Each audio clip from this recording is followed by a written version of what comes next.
सरिता के चाय पीते ही उसको नशा होने लगा। वो बेहोश होके जमींदार की बाहों में जा गिरी। अब सरिता की सांसें जमींदार की सांसों के साथ आलिंगन कर रही थीं।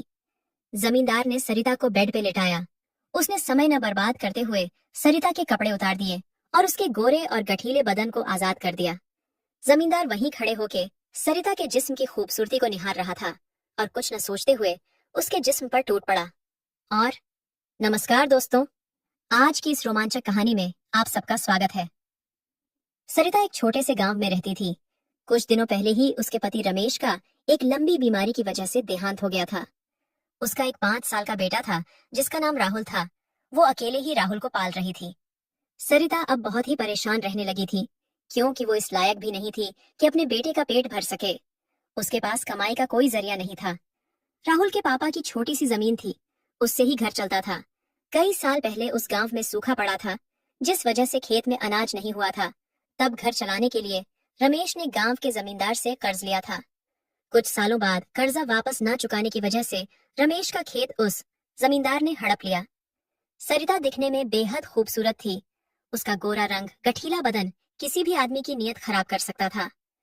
जमींदार की नीयत भी उस पर पहले से ही खराब थी और रमेश की मौत के बाद तो उसे इतना अच्छा मौका मिल गया था। जमींदार अब उस मौके की तलाश में था कि वो कैसे सरिता पर अपना हाथ फेर सके। जमींदार ने सोचा, इसको अपने घर में ही काम पर रख लेता हूँ। कोई अच्छा सा मौका हाथ लग ही जाएगा। इसको काम भी मिल जाएगा और ये मेरी नजरों के सामने भी बनी रहेगी। उसने सरिता से बोला, तुम मेरे घर आकर काम कर लिया करो। मेरे यहाँ बहुत सी औरतें काम करती हैं। इससे तुम अपना घर और राहुल का ख्याल अच्छे से रख सकती हो। सरिता को जमींदार के गंदे इरादों का पता नहीं था। वो तो सोच रही थी कि कितना भला इंसान है, गरीब लोगों की कितनी चिंता करता है। वो उसके सामने हाथ जोड़कर खड़ी हो गई और बोली, जी शुक्रिया, मैं कल से आपके यहाँ काम करने आ जाऊंगी। सरिता अब बहुत ही खुश थी। उसको लग रहा था कि अब उसकी जिंदगी से सारे काले बादल हट जाएंगे। और यही सोचते सोचते वो अपने बच्चे राहुल को खाना खिला के सो गई।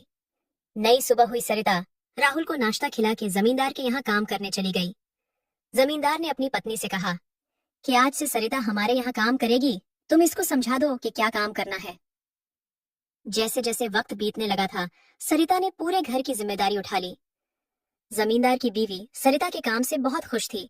उसे कुछ बताने की जरूरत ही नहीं पड़ती थी। वो सब नौकरों से सारा काम करवा लेती थी। जमींदार भी ये सब देखकर काफी खुश था कि सरिता ने तो मेरी बीवी का भी दिल जीत लिया है। जमींदार भी सरिता से अपने छोटे मोटे काम करवा लेता था। जमींदार सोचने लगा था, अब अच्छा मौका है, किसी दिन इस मौके का इस्तेमाल किया जाए। अब तो वो रोज ही सरिता को किसी न किसी बहाने अपने पास बुलाने लगा। उसको बार बार काम के बहाने छूने लगा। कभी उसके कूल्हों को छू लेता था, कभी उसकी कमर पर हाथ लगा देता था। पर सरिता अभी इन सब बातों पर ध्यान नहीं दे रही थी, क्योंकि उसको लगता था कि जमींदार तो अच्छे इंसान है, हो सकता है गलती से उनका हाथ लग गया हो। ऐसे करते करते कुछ दिन बीत गए। एक दिन जमींदार को मौका मिल ही गया। उसकी बीवी कुछ दिनों के लिए अपने मायके गई थी। घर के बाकी नौकर भी अपना काम करके जा चुके थे। अब घर में सरिता और जमींदार के अलावा कोई नहीं था। जमींदार ने सरिता को अपने पास बुलाया और वहीं बैठा लिया और पूछने लगा कि राहुल की पढ़ाई कैसे चल रही है। कोई और भी जरूरत हो तो मुझे बता देना, मैं तुम्हारी मदद के लिए हमेशा खड़ा हूँ।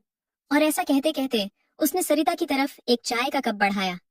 सरिता ने चाय पीने से मना कर दिया तो जमींदार बोला, पी लो, तुम्हारे लिए ही मंगाई है। सरिता के चाय पीते ही उसको नशा होने लगा। वो बेहोश होके जमींदार की बाहों में जा गिरी। अब सरिता की सांसें जमींदार की सांसों के साथ आलिंगन कर रही थीं। जमींदार ने सरिता को बेड पे लिटाया। उसने समय न बर्बाद करते हुए सरिता के कपड़े उतार दिए और उसके गोरे और गठीले बदन को आजाद कर दिया। जमींदार वहीं खड़े होके सरिता के जिस्म की खूबसूरती को निहार रहा था और कुछ न सोचते हुए उसके जिस्म पर टूट पड़ा। जमींदार ने सरिता की कुछ गंदी तस्वीरें भी ले ली थीं, जिसका उपयोग वो बाद में करने वाला था। उसने अपना दिल खूब बहलाया, उसके शरीर से खेलता रहा और जब वो थोड़ा थोड़ा होश में आने लगी तो जल्दी से उठा और उसको ऐसे ही छोड़कर बाहर चला गया। जब सरिता को होश आया तो खुद को ऐसी हालत में देखकर रोने लगी और सोचने लगी कि मेरे साथ ऐसा किसने किया। उसे कुछ भी याद नहीं रहा। उसने रोते रोते कपड़े पहने और बाहर चली गई। आज जमींदार बहुत खुश था, क्योंकि इतने दिनों की मेहनत सफल जो हुई थी। बोला, आज क्या मस्त मजा आया, इससे पहले तो ऐसा मजा कभी आया ही नहीं था।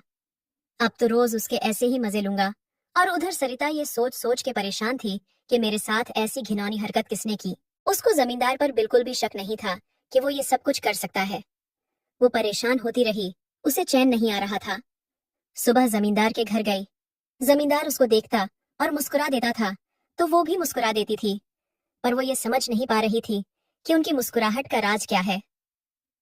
घर का काम खत्म करके वो चाय लेकर गई तो जमींदार खुश हो गया और उसको बैठने के लिए बोला। वो भी पास ही बैठ गई। जमींदार ने कुछ न सोचते ही सरिता की कमर में हाथ डाल दिया और उसको ऐसे पकड़ा जिससे वो खुद को हिला भी नहीं पा रही थी। वो बोली, सेठ जी, आप ये क्या कर रहे हो? ये सब आपको शोभा नहीं देता। सेठ बोला, तुझे कैसे छोड़ दूं? तू तो बहुत नशीली है, कल का नशा अभी तक नहीं उतरा है मेरा। तू मुझे आज भी खुश कर दे तो मजा आ जाएगा। सरिता ये सब सुन के हैरान रह गई। उसको अपने कानों पर भरोसा ही नहीं हो रहा था। वो खुद को छुड़वाने की कोशिश करती रही पर छुड़वा नहीं पाई। सेठ ने उसको बिस्तर पर फेंक दिया।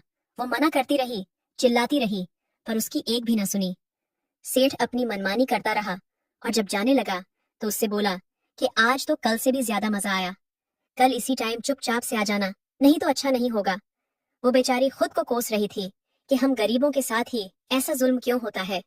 ये अमीर लोग हमें खिलौना क्यों समझते हैं?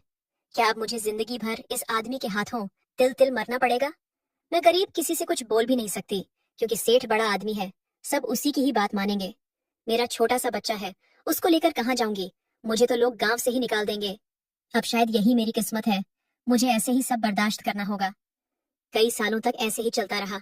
रोज ही जमींदार उसके बदन को कुत्ते की तरह नोचता रहता। सरिता तिल तिल करके मरती और अपनी किस्मत कोसती।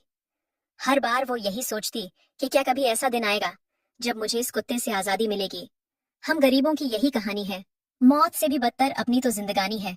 लुटा दी जिसकी खिदमत में अपनी उम्र सारी, उसी ने लूटी इज्जत हमारी है। कमेंट करके जरूर बताइएगा कि आपको ये कहानी कैसी लगी। अगर आपको ये कहानी पसंद आई हो तो इसे लाइक करें और अपने दोस्तों के साथ भी शेयर करें। आगे भी ऐसी रोमांचक कहानियों के लिए हमारे चैनल को सब्सक्राइब करें और बेल आइकन दबाना ना भूलें।